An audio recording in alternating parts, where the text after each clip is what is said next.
Thursday, December 16th, out feeding the cows this morning. They seem like they're pretty happy.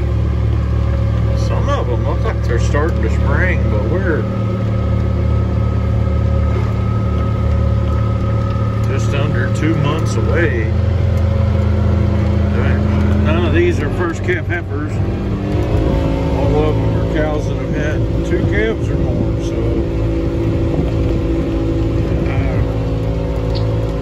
still got some picking. It's kind of short right here, but over on the 40 next door, there's where booty grass growed up.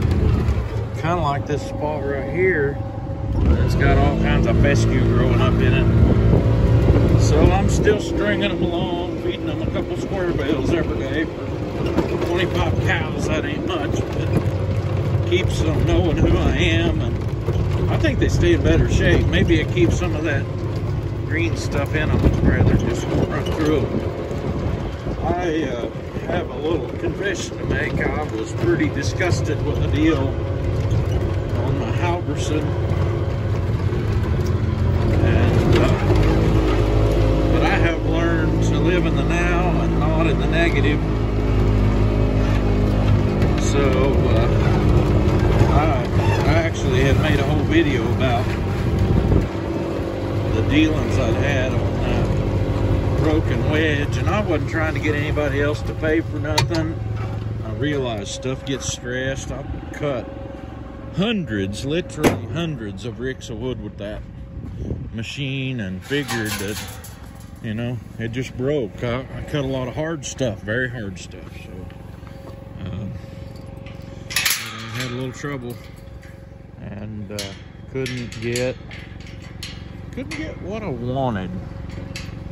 I know I must be the only one that ever has that trouble. Like this chain right now on this gate won't give me what I want. It's getting that notch. One bad hand. Doing it with one bad hand. Got it, finally. So I want to take you up here before I shut this off. Show you my repair. Have finally gotten to something that works.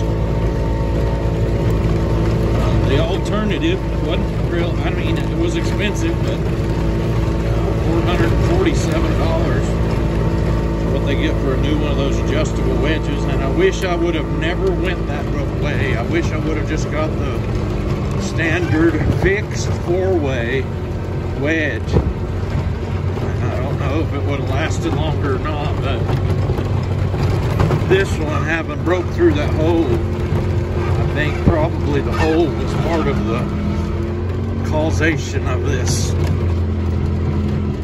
issue I'm having. So, but I did get to a fix. I wanted to show it to you. Oh, I got a piece of wood stuck on it. I cut, had 2 loads go out, and there wasn't but a little pile there, so I've cut several with it. And this is what I did. I welded it down. I couldn't get 3/4 inch plate. Apparently there's some sort of a shortage on stuff right now, delivery issues and all that, so I had to go 5/8, and I welded her down in there and down the back. I welded on both sides down in there, down the back of it. So far my welds look really good. Now the wings on the wedge I had looked like they were just stuck on there and welded, but I cut a hole through here and made the wing one piece. And I'm not sure that that's gonna fix everything. Also, I did something different. They had this piece sharpened both ways, and it kind of would cram a piece under it more. And I actually am fixing to take it to the shop and work on sharpening that some more because it's pretty dull. But I'm kind of back in business. I thought maybe bigger and heavier would be better. And this piece here was just 8 inches. And this one is 18. Gave me enough to weld it down the back. Now I think on some of theirs anyway, and it may have been an older design, they actually had an arm that stuck up behind that wedge to help support it. Probably would have made it better, but I'm getting along real good. I have seen this flex some, but I've had some pieces I couldn't bust. And now instead of the wedge flexing, the I-beam that it's made on is flexing. So that ain't good. But anyway, and you see that piece I'm rolling around here. I say, well, how come you couldn't split that one? That one landed wrong.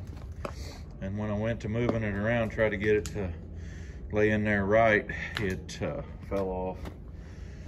And so where I can, I just take and scoot them out of the way to where I can throw them in that box when I don't have something in my hands. Did a bunch of work on stuff last week. I think I videoed some of it. I did an oil change and service on this little 160. Had some issues with my old wood hauling truck Freedom. Oil cooler lines on it. It's a 350 gas motor. You put an oil cooler set up on it and it robs the oil through the oil filter housing, runs it through the piece in the radiator and then back. And them have aluminum lines on it. Well, I've had them before that the lines rubbed into, but this time the O-ring on top of that thing where it seated in the original oil filter housing was hard and it broke. It come out in a whole bunch of pieces. And so I did away with the oil cooler on it. They sell an adapter you can buy to where you take that oil cooler and lines and everything off and put an adapter deal that screws into the same 2 bolt holes that your filter would just screw up there on. That's the way all of them were back in the 70s. And they worked really, really good, early 80s. I don't think they started doing that until like 85, 86, about the time they fuel injected them. But I got it back up and going on that account. I've got some other issues happening. I've been having a flat tire on front of the thing for a long time. I've just haven't been by the tire shop when they was open. And my cylinder on the hoist leaks, but I'm gonna try my best to not mess with it through this year, and then I'm gonna take it off and get it overhauled. They've welded some of the pins, so it'll be a booger to get apart probably. And I never did like working under one of those beds when it's jacked up, but I'll block it all up and make it to where it can't come down, take the thing all loose, see if I can't fix it or replace it. That's how that goes. Well, hey, happy Thursday. Hope y'all having a good day, getting geared up for having a great Christmas, meeting with family and friends, and exchanging gifts is always a good time. And remember, it's not about the gifts or the family or the friends. It's all about God sending his own son to save us from the penalties of our sin and from our sin altogether. Hey, thanks for watching. I'll catch y'all on the next one.